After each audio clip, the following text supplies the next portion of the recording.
Roald Dahl's Marvelous Miss Honey. Miss Honey. Matilda Wormwood was a little late in starting school. Most children begin primary school at 5 or even just before, but Matilda's parents, who weren't very concerned one way or the other about their daughter's education, had forgotten to make the proper arrangements in advance. She was 5 and a half when she entered the school for the first time. Naturally, Matilda was put in the bottom class, where there were 18 other small boys and girls about the same age as her. Their teacher was called Miss Honey, and she could not have been more than 23 or 24. She had a lovely pale over Madonna face with blue eyes, and her hair was light brown. Her body was so slim and fragile, one got the feeling that if she fell over, she would smash into 1,000 pieces, like a porcelain figure. Miss Jennifer Honey was a mild and quiet person who never raised her voice and was seldom seen to smile, but there is no doubt she possessed that rare gift for being adored by every small child under her care. She seemed to understand totally the bewilderment and the fear that so often overwhelm young children who, for the first time in their lives, are herded into a classroom and told to obey orders. Some curious warmth that was almost tangible shone out of Miss Honey's face when she spoke to a confused and homesick newcomer to the class. After the usual business of going through all the names of the children, Miss Honey handed out a brand new exercise book to each pupil. "You have all brought your own pencils, I hope," she said. "Yes, Miss Honey," they chanted. "Good. Now this is the very first day of school for each one of you. It is the beginning of at least 11 long years of schooling that all of you are going to have to go through. And 6 of those years will be spent right here at Kroncombe Hall. I want to help you to learn as much as possible while you are in the class. That is because I know it'll make things easier for you later on. For example, by the end of this week, I shall expect every one of you to know the 2 times table by heart.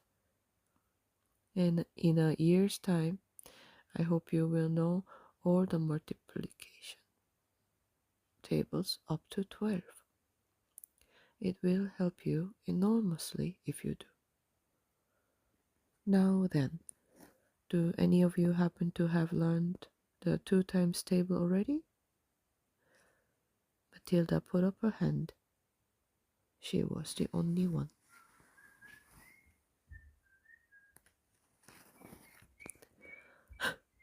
Miss Honey looked carefully at the tiny girl with dark hair and a round, serious face sitting in the second row. "Wonderful," she said. "Please stand up and recite as much of you as you can." Matilda stood up and began to say the 2 times table. When she got to twice 12 is 24, she didn't stop. She went right on with twice 13 is 26, twice 14 is 28, twice 15 is 30, twice 16. "Stop," Miss Honey said. She had been listening slightly spellbound to this smooth recital, and now she said, "How far can you go?" "How far?" Matilda said. "Well, I don't really know, Miss Honey. For quite a long way, I think." Miss Honey took a few moments to let this curious statement sink in. "You mean," she said, "that you could tell me what 2 times 28 is?" "Yes, Miss Honey." "What is it?" "56, Miss Honey." "What about something much harder, like 2 times 487? Could you tell me that?" "I think so, yes," Matilda said. "What is in that? 2 times 487?" "974," Matilda said immediately. She spoke quietly and politely and without any sign of showing off. Miss Honey gazed at Matilda with absolute amazement, but when next she spoke, she kept her voice level. "That is really splendid," she said. "But of course multiplying by 2 is a lot easier than some of the bigger numbers. What about the other multiplication tables? Do you know any of those?" "I think so, Miss Honey. I think I do." "Which ones, Matilda?"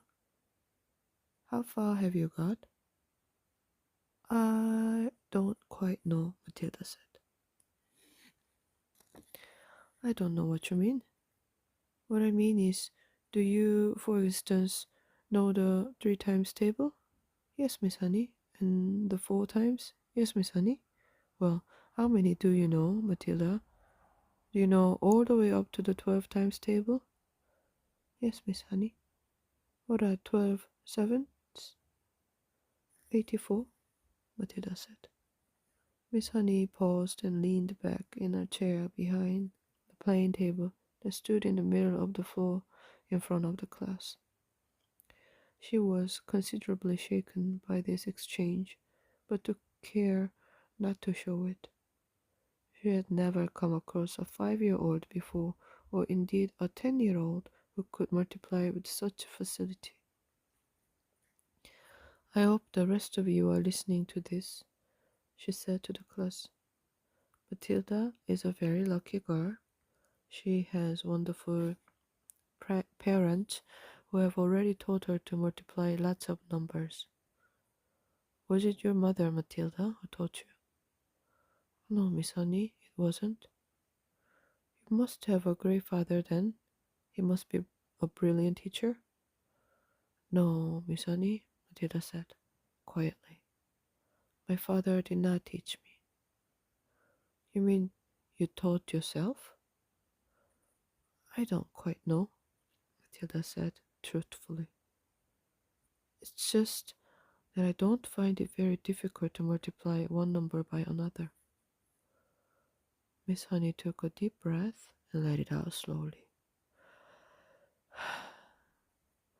She looked again at the small girl with bright eyes standing beside her desk, so sensible and solemn. "You say you don't find it difficult to multiply one number by another," Miss Honey said. "Could you try to explain that a little bit? Could you try to tell me exactly what goes on inside your head when you get a multiplication to do? You obviously have to work it out in some way, but you seem to arrive at the answer almost instantly." "I'm afraid I don't know how to explain it," Matilda said. "I've always said to myself that if a little pocket calculator can do it, why shouldn't I?" "Why not, indeed?" Miss Honey said. "The human brain is an amazing thing. I think it's a lot better than a lump of metal," Matilda said. "That's all a calculator is." "How right you are," Miss Honey said. "Pocket calculators are not allowed in this school anyway." Miss Honey was feeling quite quivery.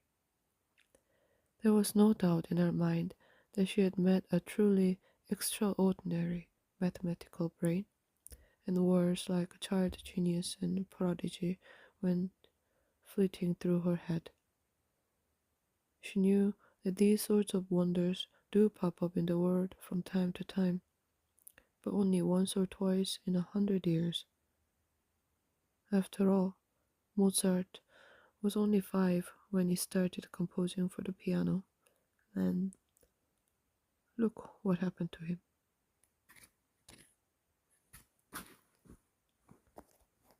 Um,